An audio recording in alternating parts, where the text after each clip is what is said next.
What kind of a singer are you? I'm more of a mathematical singer. I use words like most people use numbers.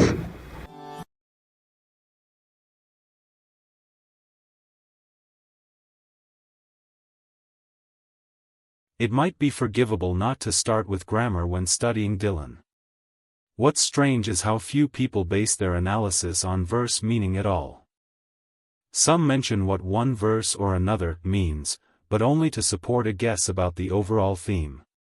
Even rarer is anyone who connects all the verses together and looks for logical threads. What's most common? Jumping straight to smaller units, words, even etymologies, and guessing the theme from there. Never mind whether those guesses hold up across the whole song. Let's take the most famous example, "Blowin' in the Wind." What happens when we actually analyze the verse meaning? Many people call this an anti-war song. Why? Because of two images, cannonballs and white dove. Everything else gets ignored. Others say it's a civil rights anthem. Why? One line, how many years can some people exist before they're allowed to be free? Still others, from the very first line, hear something about growing pains. And then there's the safe answer, it's about all of that, anti-war, civil rights, conscience, everything. But even a school kid knows, if a song is about everything, it's about nothing in particular. So why do some university professors celebrate blurry themes, or no theme at all, as signs of surrealist poetry? Let's ignore the nonsense that hides behind fancy theories. Let's look for a logical thread, like normal people. Here are the original two verses. How many roads must a man walk down before you call him a man? How many seas must a white dove sail before she sleeps in the sand? How many times must the cannonballs fly before they're forever banned? The answer is blowin' in the wind. How many years can a mountain exist before it's washed to the sea? How many years can some people exist before they're allowed to be free? How many times can a man turn his head, pretending he just doesn't see? The answer is blowin' in the wind. The theme isn't obvious because Dylan uses metaphors. Fine. But here's a better approach. First, find one or two lines whose meaning is certain. Then, use basic textual logic to infer the rest. Then test if it holds up. Two certain lines. Line 1, verse 1. How many roads must a man walk down before you call him a man? Mavis Staples said in the documentary No Direction Home, how many roads must a man walk down before you call him a man? This is what my father went through. He was the one who wasn't called a man, you know. In another interview, she put it more bluntly.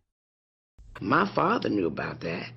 He knew about how many roads. He's been called boy, you know, even after he was a man, you know, down in the South. So this line is about race. That's why so many black artists and activists praised this song, and Dylan. It touched a nerve, the psychological weight of being treated as less than a man. Line 2, verse 2. How many years can some people exist before they're allowed to be free? In the time and place this song was written, everyone knew, some people meant black people. So both verses contain one line clearly pointing to racial oppression. That suggests the theme might be race. The right way to test this, assume it's true, then go through every line and see if the logic holds together. We can use basic textual logic, sometimes called introduction, development, turn, conclusion, which works in writing, music, and thinking across many cultures. Verse 1, Line 1, Introduction race. Line 2, Development. How many seas must a white dove sail before she sleeps in the sand? Doves don't sleep in sand. The line implies death. A reasonable reading. The white dove represents white people risking their lives in the civil rights movement. This fits with what we know about Dylan's involvement, through his girlfriend Susie Rotolo, with the Freedom Rides. Verse 2, Line 1, Introduction. How many years can a mountain exist before it's washed to the sea? If the second line of this verse is about race, the first line should be too. The mountain can reasonably be read as what was then called the Southern tradition, Jim Crow, the deep, seemingly immovable obstacle to civil rights. So both verses follow the same pattern: introduction, race, development, race from a different angle. Now look at the turn in each verse, where the song pivots to something bigger. Verse 1, Line 3, Turn. How many times must the cannonballs fly before they're forever banned? Were cannonballs a real concern in the 1960s? No. This is a stand-in for nuclear war, the thing people were actually terrified of. Verse 2, Line 3, Turn. How many times can a man turn his head, pretending he just doesn't see? This isn't about any one person. It's directed at those who lack conscience, the so-called silent majority. Put together. Verse 1, Turn. You ask when racism will end? I'll ask when nuclear annihilation will end. Verse 2, Turn. You ask when racism will end? I'll ask when the silent majority will stop looking away. Both verses end with the same refrain, or punch line. The answer is blowin' in the wind.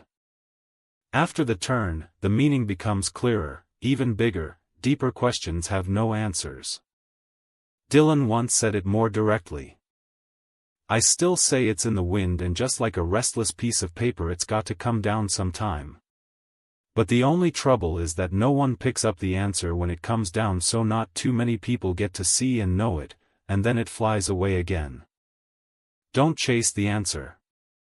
Even if there were one, you wouldn't catch it. Now look at the craftsmanship. In each verse, the first two lines, introduction and development, pair a black perspective with a white perspective. You can check. When Dylan later added a third verse for a magazine, the first two lines followed the same pattern, one black, one white. Now ask, why is the order different? Verse 1, black perspective first, then white. Verse 2, white perspective first, then black. Because in verse 1, the white figure is positive, the dove risking its life. In verse 2, the white figure is negative, the silent majority looking away. Switching the order highlights the contrast, good versus bad. Within each verse, black/white contrast. Between verses, positive/negative contrast. When the craftsmanship is this precise, the inferred theme begins to feel less like a guess and more like a proof. A hard rain's a gonna fall. This song's theme has been guessed all over the map. But if you just look at the verse meaning, it's almost too simple. Look at the opening line of each verse. 1. Where have you been, my blue-eyed son? 2. What did you see, my darling young one? 3. What did you hear? 4. Who did you see? 5. Where will you go? The question addresses you. The answer, the rest of each verse, is I. Verses 1 to 4, past tense. Things seen and heard. Verse 5, future tense. Where I will go and what I will do. So where is the theme? In the shift. The first 4 verses paint a world of damage. The last verse is about moving forward. I'm not going to fully unpack the theme here. That's for the book, Unveil the Tambourine Man. But notice something.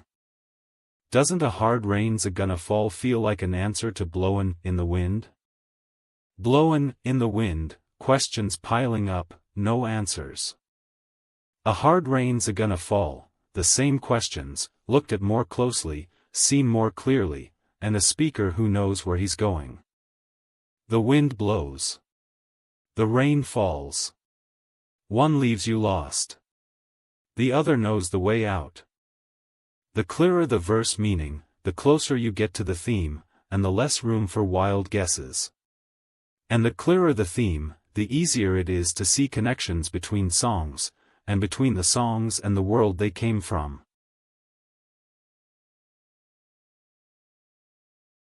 Verse meaning and core theme check each other. You infer the theme from the verses. Then you go back and test it against every line. That's what we learned in school, from elementary through high school. Too bad it's almost never used in Dylan studies. Let's test this with Mr. Tambourine Man. Many people guess the theme is a poet begging the muse for inspiration. This works for most verses, but not verse 3. Though you might hear Logan spinnin', swingin' madly across the sun. It's not aimed at anyone, it's just escapin' on the run. And but for the sky there are no fences fasten. And if you hear vague traces of skip pin reels of rhyme to your tambourine in time, it's just a ragged clown behind. I wouldn't pay it any mind. It's just a shadow you're seein' that he's chasing. The singer seems to be excusing himself. That crazy laughter? Not aimed at anyone, just the sound of escaping. Those out-of-rhythm lines? Don't mind them, just a ragged clown chasing shadows. Why would a poet need to confess or make excuses to a muse? The muse doesn't judge your moral record. The muse just tells you, or doesn't, what to make. Someone who demands a confession and an apology? That sounds more like a political or religious leader. In a standard song structure, introduction, development, turn, conclusion, verse 3 is the turn. Verses 1 to 2, direct please. Take me on your trip.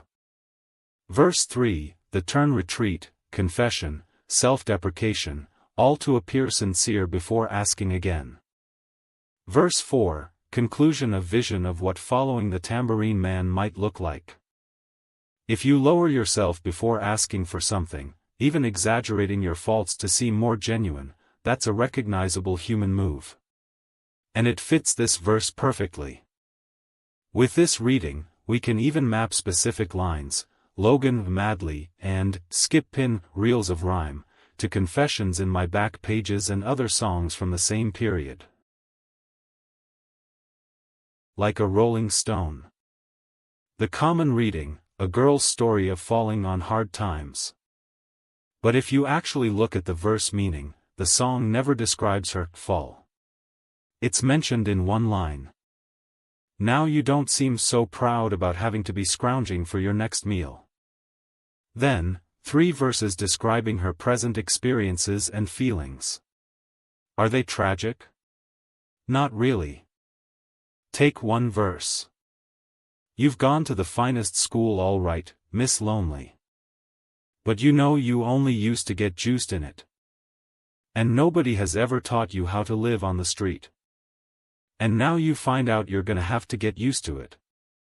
You said you'd never compromise with the mystery tramp, but now you realize he's not selling any alibis.